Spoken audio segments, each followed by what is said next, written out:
Hello నమస్తే అండి, నేను doctor Greeshma, fertility consultant 49 fertility Kukatpally. ఈరోజు నార్మల్గా మనం బేబీస్ని పెట్టేటప్పుడు అంటే ఎంబ్రియోస్ని పెట్టేటప్పుడు అసలు అంటే ఏ ఎంబ్రియోస్ని పెడతాము, ఎంబ్రియోస్ని గ్రేడ్ అనేది ఎలా చేస్తాము, దాన్ని బట్టి మనకేమన్నా తెలుస్తుందా, మనకి ప్రెగ్నెన్సీ వచ్చే అవకాశాలు ఎంతవరకు ఉంటాయి, ఈ విషయం గురించి మాట్లాడుకుందాం. ఇప్పుడు ఎప్పుడైనా మనకి వన్స్ మనం ఎగ్ అనేది ఐవీఎఫ్ ఇంజెక్షన్స్ ఇచ్చిన తర్వాత, మనం ట్రిగ్గర్ ఇంజెక్షన్ ఇచ్చిన తర్వాత ఒక 1 డే గ్యాప్ తర్వాత మనం ఒక ట్రిగ్గర్ ఇంజెక్షన్ ఇచ్చిన తర్వాత 35 గంటల తర్వాత మనం ఎగ్ పికప్ అనేది పెట్టుకుంటాం అనమాట. వన్స్ మనం ఎగ్స్ని తీసిన తర్వాత మనకి ఐవీఎఫ్ ల్యాబ్లో చూస్తారనమాట ఎంబ్రియాలజిస్టులు, ఎగ్స్ ఎలా ఉన్నాయి అని చెప్పేసి. ఎగ్ తర్వాత మనకి ఎగ్ మెచ్యూరిటీని దాన్ని బట్టి మనకి ఎగ్ మెచ్యూర్ ఉన్న ఎగ్తో మనం ఒక స్పర్మ్ని కలుపుతామన్నమాట.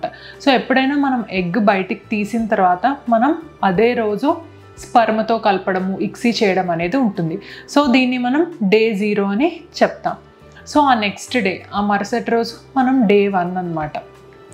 మనం కలిపిన తర్వాత ఆ నెక్స్ట్ డే ఎగ్ స్పర్మ్ లోపల కలిసిందా లేదా, అంటే ఫర్టిలైజేషన్ ప్రక్రియ అనేది జరిగిందా లేదా అనేది మనం డే 1 రోజు చెక్ చేస్తామన్నమాట.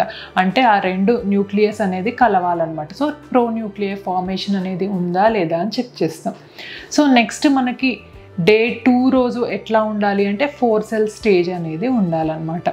నెక్స్ట్ డే 3 రోజు అనమాట, అంటే క్లీవేజ్ స్టేజ్ ఎంబ్రియోస్ అనమాట. ఈ క్లీవేజ్ స్టేజ్ ఎంబ్రియోస్ అంటే ఎట్లా ఉండాలి అంటే మనకి నార్మల్ సెల్ డివిజన్ అనేది జరిగి ఉండాలన్నమాట. అంటే అరౌండ్ 6 to 10 సెల్ 12 సెల్ స్టేజ్లో అట్లా ఉండాలన్నమాట. నెక్స్ట్ వచ్చేసి డే 4 అనమాట. ఆ నెక్స్ట్ రోజు ఈ డే 4 ఎంబ్రియో అనేది ఆల్మోస్ట్ మనకి 32 సెల్స్ కానీ అంతకంటే ఎక్కువ కానీ ఉండాలన్నమాట.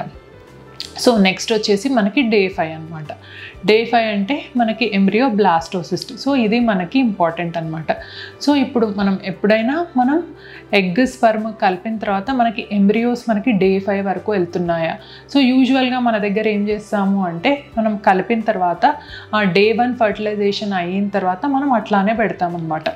మనం బేబీని ఎంబ్రియోని డిస్టర్బ్ అనేది చెయ్యం. డైరెక్ట్ మనకి డే 5 రోజు బయటికి తీసి చూస్తామన్నమాట. డే 5 రోజు ఎట్లా ఉండాలి బేబీ అంటే మనం బ్లాస్టోసిస్ట్ స్టేజ్ అని అంటాం అన్నమాట. దీంట్లో ఏంటి అంటే బ్లాస్టోసిస్ట్లో మనకి గ్రేడ్ 1 బ్లాస్టోసిస్ట్ అట్లా ఉంటుందన్నమాట. గ్రేడ్ 1 అంటే ఏంటి అంటే ఇంకా బేబీ మనకి డే 4 లేట్ డే 4 స్టేజ్లో ఉందన్నమాట బేబీ. మనకి నెక్స్ట్ గ్రేడ్ 2లో ఉన్న బేబీ ఎట్లా ఉంది అంటే మనకి నార్మల్గా ఎర్లీ బ్లాస్టోసిస్ట్ అనమాట.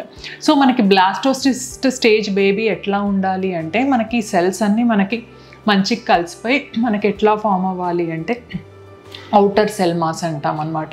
అంటే మనకి అవుటర్ ట్రోఫెక్టోడమ్ అనమాట. అంటే ఇప్పుడు మనకి బేబీ అనేది అతుక్కోవడానికి మాయ అనేది ఏదైతే ఉంటుందో అది ఈ సెల్స్ ద్వారా ఫామ్ అవుతుందన్నమాట. ఆ తర్వాత నెక్స్ట్ ఇన్నర్ సెల్ మాస్ అనమాట. మనకి ఆ రౌండ్గా ఏదైతే ఒక బంతిలాగా ఉండి ఆ బయట సెల్స్ వచ్చేసి మనకి ట్రోఫెక్టోడర్మ్ అనమాట. ఆ బంతి లోపల మనకి ఇన్నర్ సెల్ మాస్ అనేది ఉంటుంది. అది మనకి బేబీ స్ట్రక్చర్ మొత్తం బేబీ ఫార్మేషన్కి సహాయపడుతుంది అనమాట. ఆ మధ్యలో క్యావిటీని మనం బ్లాస్టోసీల్ ఫ్లూయిడ్ అని అంటాం అనమాట. వీటిని బట్టి మనకి గ్రేడింగ్ అనేది ఆధారపడుతుంది అనమాట. ఈ గ్రేడ్ 2 బేబీ వచ్చేసి ఎర్లీ బ్లాస్టోసిస్ట్ అంటాం అనమాట. అంటే అప్పుడప్పుడే మనకి ఆ క్యావిటీ ఏర్పడము అట్లా జరుగుతుంది అనమాట. గ్రేడ్ 3 అంటే మనకి ఇంకా అది కొంచెం ఇంకా మంచిగా తెలుస్తుంది అనమాట. అవుటర్ సెల్ మాస్ అనేది, ఇన్నర్ సెల్ మాస్ అనేది మనకి. నెక్స్ట్ వచ్చేసి ఆ క్యావిటీ అనేది గ్రేడ్ 4 అనమాట. గ్రేడ్ 4 అంటే ఏంటి అంటే బ్లాస్టోసిస్ట్ అనేది ఇంకా బాగా కనిపిస్తుంది అనమాట. మనకి ఇంకా మంచిగా ఫార్మేషన్ అయ్యి ఉంటాయి అనమాట సెల్స్ అనేది. మనకి గ్రేడ్ 5 అంటే మనకి హ్యాచింగ్ అనమాట. అంటే ఆ సెల్స్ అనేవి కొంచెం ఇట్లా అంటే ఇట్లా బయటికి వచ్చినట్టు ఇంకా బాగా క్లారిటీగా ఉంటుందన్నమాట.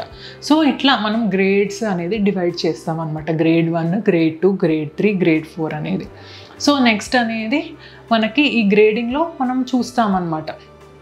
గ్రేడ్ 2A గ్రేడ్ ఇట్లా ఏఏఏబి అంటే ఏంటి అంటే ఫస్ట్ మనం ఇచ్చేది ఒక అవుటర్ సెల్ మాస్ అనమాట. ఈ అవుటర్ సెల్ మాస్ని బట్టి కూడా ఉంటుందన్నమాట. అంటే మనకి బయట ఉండే సెల్స్ దాన్ని బట్టి అవి మంచిగా ఈక్వల్గా ఉన్నాయి అంటే డెన్స్గా ఇట్లా ఉన్నాయి అంటే సో నార్మల్గా వాటిని బట్టి మనకి అంటే ఈ అవుటర్ సెల్ మాస్ కానీ ఇన్నర్ సెల్ మాస్ కానీ డెన్స్గా మంచిగా కనిపిస్తుంది అంటే మనం ఏ గ్రేడింగ్ అనేది ఇస్తామన్నమాట. లేదు సెల్స్ అనేవి కొంచెం ఇట్లా అంటే కొంచెం అన్ఈవెన్గా ఉన్నాయి, కొంచెం మనకి సెల్స్ అనేవి తక్కువగా కనిపిస్తున్నాయి అంటే బిలో ఇస్తామన్నమాట. మళ్ళీ సి అనేది ఏంటి అంటే ఇంకా అన్ఈవెన్గా కనిపిస్తున్నాయి, ఇంకా మనకి సెల్ అరేంజ్మెంట్ కొంచెం లూజ్గా ఉన్నాయి, అంత దగ్గరగా లేదు అంటే మనం సి అని ఇస్తామన్నమాట. మనం డి అనేది అంటే ఇవ్వడము అంటే మనకి ఇంకా అసలు సరిగ్గా ఫార్మేషన్ అనేది కనిపించట్లేదు, అంతే లోపలంతా కొంచెం డీజనరేషన్ లాగా ఉంది అంటే డి గ్రేడ్ అట్లా ఇస్తామన్నమాట. సో ఇట్లా మనం బ్లాస్టోసిస్ట్ గ్రేడింగ్ ఇవ్వడం జరుగుతుంది. సో గ్రేడ్ ఎందుకు ఇస్తాము అంటే ఇప్పుడు నార్మల్గా మనకి ఎంబ్రియాలజిస్ట్కి అంటే మనకి తెలియాలన్నమాట. అంటే ఏ ఎంబ్రియోస్ని మనం ఫ్రీజ్ చేసుకోవాలి. ఇప్పుడు మనకి ఎక్కువ ఎంబ్రియోస్ వచ్చాయనుకో సో బెస్ట్ ఎంబ్రియోస్ అనేవి ఈ గ్రేడింగ్ని బట్టి మనం డిసైడ్ చేసుకుంటాం అనమాట. సో ఇది బెస్ట్ ఎంబ్రియోస్ అని ఎట్లా అంటున్నాము అంటే ఓన్లీ మనం బయట స్ట్రక్చర్ అనమాట, లోపల జెనెటిక్ మెటీరియల్ అనేది మనకు అవగాహన అనేది ఉండదన్నమాట. సో బయట స్ట్రక్చర్ని బట్టి మనం చెప్తామన్నమాట. సో ఈ బయటకి కనిపించే బేబీ మంచిగా ఉంటే వాటిని మనకి బెస్ట్ గ్రేడ్ ఇచ్చి ఫస్ట్ ప్రిఫరెన్స్ వాటికి ఇస్తామన్నమాట ఫ్రీజింగ్ అనేది చేసుకోవడానికి. సో దీన్ని బట్టి అంటే ఫస్ట్ మనం ఎంబ్రియో ట్రాన్స్ఫర్కి వెళ్ళినప్పుడు బెస్ట్ గ్రేడ్ ఉన్నవి ఫస్ట్ ట్రాన్స్ఫర్ చేయడము అట్లా చేస్తామన్నమాట. ఇంకొకటి మనం గుర్తుపెట్టుకోవాల్సింది ఏంటి అంటే ఎప్పుడు కూడా మనకి ది బెస్ట్ ఎంబ్రియోస్ పెట్టాము వీటి వల్ల 100% సక్సెస్ వస్తుంది అన్న గ్యారంటీ అయితే మనకేం ఉండదు అనమాట. ఇంకొకటి మనం సి గ్రేడ్లో ఉన్న ఎంబ్రియోని పెట్టాము దీనివల్ల మనకి సక్సెస్ రాదు అట్లా ఏం లేదనమాట. సో మనకి బేబీ అతుక్కోవడం అనేది చాలా అంశాల మీద ఆధారపడి ఉంటుంది అనమాట, ఎంబ్రియో ఎండోమెట్రియల్ సింక్రోని దాన్ని బట్టి. సో మనకి ఏంటి అంటే కొన్నిసార్లు మనకి సి గ్రేడ్లో పెట్టిన బేబీ కూడా మనకి ప్రాణం పోసుకొని లైవ్ బర్త్ వరకు వెళ్తుంది అనమాట. మనకి కొన్నిసార్లు ఏ గ్రేడ్లో పెట్టిన బేబీ కూడా మనకి అబార్షన్స్ అవ్వడము లైవ్ బర్త్ ఇవ్వకపోవడము అట్లా చూస్తామన్నమాట. సో మనకి ఎంబ్రియో గ్రేడింగ్ అనేది ఏంటి అంటే మనకి జస్ట్ మార్ఫాలజీ అవుటర్ మనకి ఎట్లా ఉంది బయట చూడడానికి అనేది మాత్రమే తెలియడానికి అనమాట ఎంబ్రియో గ్రేడింగ్ అనేది. Thank you.